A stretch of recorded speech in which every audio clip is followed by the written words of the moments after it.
Dear students, ఈ వీడియోలో మనం ఇంపార్టెంట్ 8 మార్క్స్ క్వశ్చన్ ఒకటి నేర్చుకుందాం. సో చూడండి, క్వశ్చన్ ఏంటి? How is ammonia manufactured by Haber's process? Explain the reactions of ammonia with zinc sulphate, copper sulphate and silver chloride. అమోనియాని Haber process లో ఏ విధంగా తయారు చేస్తారు? మరి అమోనియా ZnSO4 జింక్ సల్ఫేట్ తో, CuSO4 కాపర్ సల్ఫేట్ తో, AgCl సిల్వర్ క్లోరైడ్ తో ఏ విధంగా రియాక్ట్ అవుతుందో రియాక్షన్స్ ని రాయమన్నారు. సో మనం ఫస్ట్ చూద్దాం, హేబర్ ప్రాసెస్ లో అమోనియాని ఏ విధంగా సింథసైజ్ చేస్తారో చూద్దాం. So manufacture of ammonia in Haber process. Ammonia యొక్క ఫార్ములా ఏంటి? NH3. What is the formula of ammonia? NH3. మనం ఫస్ట్ ఇయర్ లో లీ చార్ట్లియర్ ప్రిన్సిపల్ నేర్చుకున్నాము. సో ఇక్కడ Haber process is based on Le Chatelier's principle. Le Chatelier principal పైన ఈ Haber process అనేది depend అయి ఉంటుంది. మరి ఈ హేబర్ ప్రాసెస్ లో ఏం కెమికల్ రియాక్షన్ ఏం జరుగుతుంది? ఇక్కడ nitrogen reacts with hydrogen to form ammonia. N2 plus 3H2 it gives rise to 2NH3. N2 plus 3H2 it gives rise to 2NH3. ఇక్కడ చూడండి 2 నైట్రోజన్ ఆటమ్స్, ఇక్కడ కూడా 2 నైట్రోజన్ ఆటమ్స్. 3 into 2 6 హైడ్రోజన్స్, ఇక్కడ కూడా 3 into 2 6 hydrogen atoms. So nitrogen hydrogen తో react అవుతే ఏమొస్తుంది? Ammonia అనేది ఏర్పడుతుంది. 1:3 రేషియోలో ఇది ఇన్వాల్వ్ అవుతాయి. సో ఇక్కడ delta H equal to -92.3 kilojoules. ఇక్కడ if the delta H value is negative, that is exothermic reaction. If the delta H value is positive, that is endothermic reaction. ఇవన్నీ మనం ఫస్ట్ ఇయర్ లోనే నేర్చుకున్నాం. Delta H value negative గా ఉంటే దాన్ని exothermic reaction అంటారు. అంటే ఏంటి? ఎక్సోథర్మిక్ రియాక్షన్ లో హీట్ అనేది ఇవాల్వ్ అవుతుంది, హీట్ అనేది లిబరేట్ అవుతుంది. అదే if the delta H value is positive, that reaction is called endothermic reaction. Endothermic reaction లో హీట్ అనేది అబ్జర్వ్ అవుతుంది. ఎండోథర్మిక్ రియాక్షన్ లో హీట్ అబ్జర్వ్ అవుతుంది, ఎక్సోథర్మిక్ రియాక్షన్ లో హీట్ అనేది ఇవాల్వ్ అవుతుంది. సో ఇక్కడ చూడండి, యారో మార్క్ 2 సైడ్స్ పెట్టాం. 2 సైడ్స్ పెడితే దాని అర్థం ఏంటి? ఇక్కడ forward reaction and backward reaction రెండూ జరుగుతాయి. So nitrogen reacts with hydrogen to form ammonia అనేది ఫార్వర్డ్ రియాక్షన్. మరి అమోనియా డికంపోజ్ అయితే మళ్ళీ రివర్స్ లో N2 plus 3H2 ఫార్మ్ అవుతుంది, దాన్ని బ్యాక్వర్డ్ రియాక్షన్ అంటారు. సో ఇక్కడ ఫార్వర్డ్ రియాక్షన్ జరుగుతుంది, బ్యాక్వర్డ్ రియాక్షన్ కూడా జరుగుతుంది. అలాంటి రియాక్షన్స్ ని రివర్సిబుల్ రియాక్షన్స్ అంటారు. ఏమంటారు? Reversible reactions. ఫార్వర్డ్ రియాక్షన్ జరుగుతుంది, అదే విధంగా రివర్స్ లో బ్యాక్వర్డ్ రియాక్షన్ కూడా జరుగుతుంది. సో ఆరో మార్క్ 2 సైడ్స్ ఉంటే దాని అర్థం ఏంటి? That is a reversible reaction. So ammonia formation అనేది reversible reaction. It is a reversible reaction. మరి ఇక్కడ అమోనియా ఏ రియాక్షన్ లో సింథసైజ్ అవుతుంది? ఫార్వర్డ్ రియాక్షన్ లోనా, బ్యాక్వర్డ్ రియాక్షన్ లోనా? Forward reaction. Very good. So nitrogen reacts with hydrogen to form ammonia. So ఇది forward reaction. So ammonia is synthesised in forward reaction. Forward reaction లోనే ammonia అనేది synthesise అవుతుంది. మరి forward reaction కి delta H value ఎలా ఉంది? Negative గా ఉంది. If the delta H value is negative, that is exothermic reaction. that is exothermic reaction. So ఇక్కడ ఫార్వర్డ్ రియాక్షన్ లో అమోనియా సింథసైజ్ అవుతుంది, మరి forward reaction is a exothermic reaction. మరి ఈ రియాక్షన్ లో 1 mole of nitrogen reacts with 3 moles of H2 to form 2 moles of ammonia. 2 moles of ammonia. 1 mole of nitrogen, 3 moles of hydrogen to form 2 moles of ammonia. అంటే 1 plus 3 4, 4 నుంచి 2. Number of volumes ఏమవుతుంది? Number of moles కానీ number of volumes కానీ 4 నుంచి 2కి ఏమవుతుంది? Decrease అవుతుంది. In forward reaction number of volumes decreases. ఇక్కడ ఈ రియాక్షన్ అమోనియా సింథసైజ్ చేసే రియాక్షన్ అనేది రివర్సిబుల్ రియాక్షన్. ఇందులో ఫార్వర్డ్ రియాక్షన్ లో అమోనియా సింథసైజ్ అవుతుంది. మరి ఫార్వర్డ్ రియాక్షన్ అనేది ఏంటి? డెల్టా H మైనస్ కాబట్టి ఇట్ ఈస్ ఎక్సోథర్మిక్ రియాక్షన్. అంతేకాకుండా ఇక్కడ 1 plus 3 4 మోల్స్ నుంచి 2 మోల్స్ కి, 4 వాల్యూమ్స్ నుంచి 2 వాల్యూమ్స్ కి వాల్యూమ్ ఏమవుతుంది? డిక్రీజ్ అవుతుంది. So forward reaction is exothermic reaction. In this reaction number of volumes decreases. మరి according to Le Chatelier principle for all exothermic reactions లో టెంపరేచర్ ఇస్ ఫేవరబుల్. ఎందుకంటే exothermic reaction అంటేనే అందులో heat అనేది evolve అవుతుంది. Already అక్కడ heat evolve అవుతుంది కాబట్టి మనం హై టెంపరేచర్ తీసుకోవాల్సిన అవసరం లేదు. లో టెంపరేచర్ దానికి ఫేవరబుల్ గా ఉంటుంది. అదే విధంగా in any reaction number of volumes decreases, we have to use high pressure. According to Le Chatelier principle, number of volumes decreases, high pressure is favorable for that reaction. So according to Lee Chartier principle, for this reaction low temperature and high pressure is favorable. అర్థమవుతుంది కదా.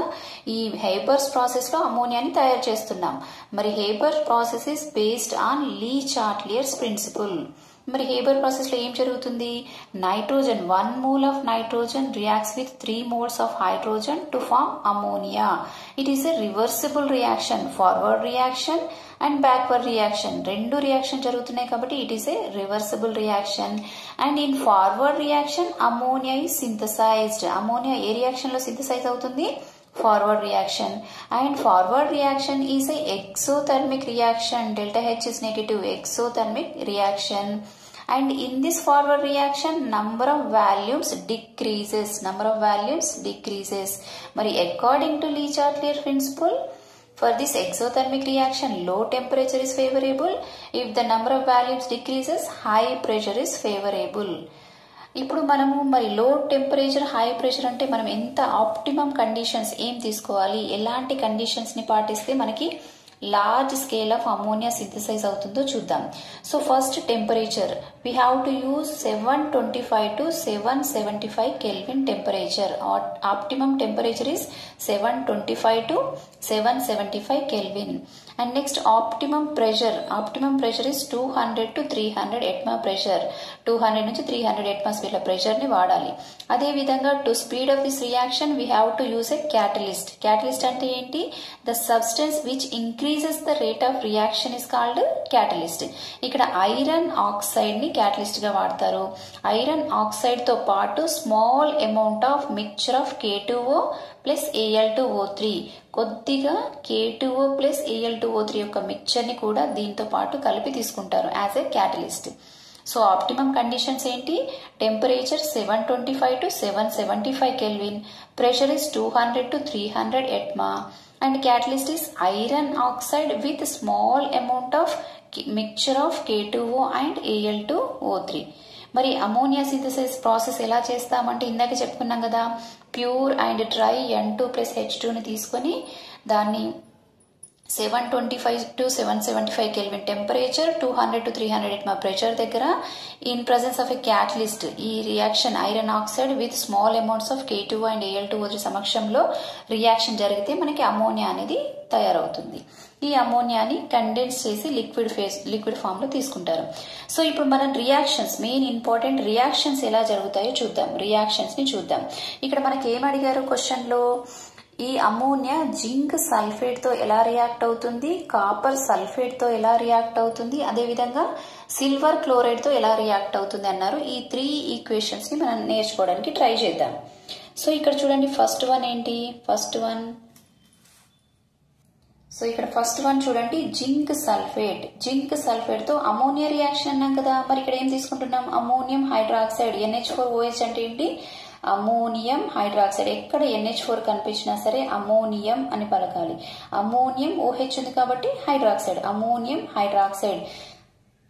అమోనియాకే water add చేస్తే మనకి ammonium hydroxide form అవుతుంది. So ఇక్కడ zinc sulphate కి 2 moles of ammonium hydroxide కలిపాం. ఇది ఒక్కటి మీరు గుర్తుపెట్టుకుంటే చాలు, ఈక్వేషన్ అంతా రాయొచ్చు. ఇదైతే మన క్వశ్చన్ లో ఇచ్చారు జింక్ సల్ఫేట్ అనేది. ఇది ఒక్కటి గుర్తుపెట్టుకోండి, 2NH4OH అనేది యాడ్ చేయాలి. ఇప్పుడు ఈ ప్రోడక్ట్స్ మరి గుర్తుపెట్టుకోకుండా ఎలా రాయాలి ఒకసారి చూడండి. ఇక్కడ జింక్ అనేది ఒకటే ఉంది, ZN, అందుకే ఇక్కడ ఏం రాసాం? ZN అని రాసాం. ఇక్కడ చూడండి 2 OH గ్రూప్స్ ఎన్ని ఉన్నాయి? 2 ఉన్నాయి. అందుకే మనం ఏం రాసాం? జింక్ పక్కన OH taken twice. OH groups ఎన్ని ఉన్నాయి? ఇక్కడ 2 ఉన్నాయి కాబట్టి ఇక్కడ OH టేకెన్ ట్వైస్ రాసాము. అప్పుడు మనకి ఏమొచ్చింది? జింక్ హైడ్రాక్సైడ్ అనే వైట్ ప్రెసిపిటేట్ వస్తుంది. ఇందాకే చెప్పాను కదా అమోనియం హైడ్రాక్సైడ్ OH ఉంటే ఏమనాలి హైడ్రాక్సైడ్. ఇక్కడ zinc hydroxide it is a white precipitate. Zinc hydroxide అనే వైట్ ప్రెసిపిటేట్ వస్తుంది. అదే విధంగా NH4లు ఎన్ని ఉన్నాయి? ఇక్కడ 2 ఉన్నాయి. అందుకే ఇక్కడ ఏం రాస్తున్నాం? NH4 టేకెన్ ట్వైస్ రాస్తున్నాం. SO4 ఒకటే ఉంది కాబట్టి ఇక్కడ SO4. NH4లు 2 ఉన్నాయి కాబట్టి NH4 టేకెన్ ట్వైస్. SO4 ఒకటే ఉంది కాబట్టి SO4. ఈ విధంగా మనం జస్ట్ ఈ ఒక్కటి గుర్తుపెట్టుకుంటే మిగతా ఈక్వేషన్ అంతా కంప్లీట్ చేయొచ్చు. ఇది క్వశ్చన్ లోనే ఇచ్చారు. ZnSO4 plus we have to add 2NH4OH. So ఏం ఫామ్ అవుతుంది? Zinc ZnOH taken twice and NH4 taken twice SO4. Zinc hydroxide white precipitate is formed and the side product is ammonium sulfate. ఇందాకే చెప్పాను కదా NH4 ఉంటే ammonium అని పలకాలి. Ammonium SO4 ఉంటే ఏమనాలి? సల్ఫేట్. Ammonium sulphate. ఇప్పుడు ఈ ఈక్వేషన్ ని మళ్ళీ ఒకసారి మనం క్లియర్ గా చూద్దాం. Zinc sulphate reacts with ammonium hydroxide to form white precipitate of zinc hydroxide and ammonium sulfate. Okay, clear kada andarki? Okay, second one chuddam. ఇప్పుడు సెకండ్ మన క్వశ్చన్ లోనే ఇచ్చారు కాపర్ సల్ఫేట్ CuSO4. CuSO4 కి 4 moles of అమోనియాని కలుపుతున్నాం. 4 moles of NH3 అమోనియాని కలుపుతున్నాం. So ఇక్కడ చూడండి కాపర్ తీసుకొని దానికి NH3లు 4 కలపండి. అప్పుడు ఏమవుతుంది?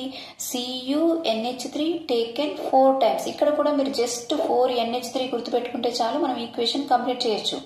ఇదైతే క్వశ్చన్ లో ఇచ్చారు. ఈ 4 NH3ని కలపాలని గుర్తుపెట్టుకోండి. ఎలా రాద్దాం మరి? కంప్లీట్ చేద్దాం రియాక్షన్ ని. Cu ఈ NH3కి 4 టైమ్స్ ఉన్నాయి కాబట్టి CuNH3 టేకెన్ 4 టైమ్స్ రాసి స్క్వేర్ బ్రాకెట్ పెట్టేసి ఈ ఉన్న బయట ఇక్కడ ఉన్న SO4 ని తీసి బయట పెట్టండి.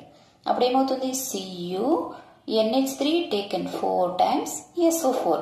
జస్ట్ NH3 ఒకటి గుర్తుపెట్టుకుంటే మనం ప్రోడక్ట్ రాయొచ్చు. NH3 ఎన్నున్నాయి? 4 times. NH3 taken 4 times and ఈ SO4 ని స్క్వేర్ బ్రాకెట్ బయట పెట్టేద్దాం. అప్పుడు మనకి ఏమొస్తుంది? ఇక్కడ అమైన్స్ గ్రూప్స్ అమోనియాలు ఎన్నున్నాయి? 4 ఉన్నాయి. దీన్ని అమైన్ అంటారు. 4 ఉంటే టెట్రా అమైన్ కాపర్ 2 సల్ఫేట్. ఇందులో కాపర్ యొక్క ఆక్సిడేషన్ స్టేట్ +2 ఉంటుంది. ఆక్సిడేషన్ స్టేట్స్ ఎలా క్యాల్కులేట్ చేయాలి అనేది తర్వాత మనం వీడియోస్ లో చూద్దాము. సో కాపర్ యొక్క ఆక్సిడేషన్ నంబర్ ఎంత? ఇక్కడ +2. అందుకే ఇక్కడ మనం దాని IUPAC నేమ్స్ రాసేటప్పుడు కాపర్ పక్కన బ్రాకెట్ లో ఖచ్చితంగా దాని యొక్క ఆక్సిడేషన్ నంబర్ ని రోమన్ లెటర్ లో రాయాలి. సో ఇప్పుడు దీని పేరు మళ్ళీ చూద్దాం. 4 ఉన్నాయి కాబట్టి టెట్రా. అమోనియాలు ఉన్నప్పుడు అమైన్ అనాలి. టెట్రా అమైన్ కాపర్ బ్రాకెట్ లో ఆక్సిడేషన్ నంబర్ 2. బయట సల్ఫేట్ ఉంది కాబట్టి sulphate. Tetra amine copper 2 sulphate. Tetra amine copper 2 sulphate. ఆ విధంగా రాయొచ్చు. So copper sulphate reacts with aqueous solution of copper sulfate reacts with ammonia to form tetraamine copper 2 sulfate. ఓకేనా? Okay, next equation చూద్దాం. ఇది మన question లో ఇచ్చారు AgCl.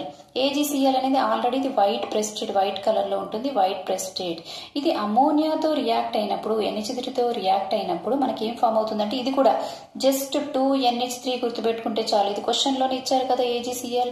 2NH3ని గుర్తుపెట్టుకోండి, ప్రోడక్ట్ రాసేయచ్చు. ఏ విధంగా? Ag ఈ NH3లో 2 ఉన్నాయి కాబట్టి AgNH3 taken twice. AgNH3 taken twice. Cl తీసి స్క్వేర్ బ్రాకెట్ కి బయట పెట్టండి. ఇందాక ఇక్కడ రాసాం కదా CuNH3 taken 4 times. Square bracket కి బయట SO4 పెట్టాం, ప్రోడక్ట్ వచ్చేసింది. ఇక్కడ సేమ్ అదే విధంగా AgNH3 టేకెన్ ట్వైస్ రాసి Cl ని బయట పెట్టేద్దాం. ఇప్పుడు ఇక్కడ వైట్ కలర్ AgCl అనేది ఎలా మారిపోయింది? కలర్లెస్ కాంప్లెక్స్ కాంపౌండ్ అనేది ఫామ్ అవుతుంది. White precipitate of silver chloride, దీని పేరేంటి? Silver chloride reacts with ammonia to form colorless complex compound. Colorless complex compound. This is about the synthesis of ammonia in Haber process. This is very important for 8 marks questions. Thank you all and all.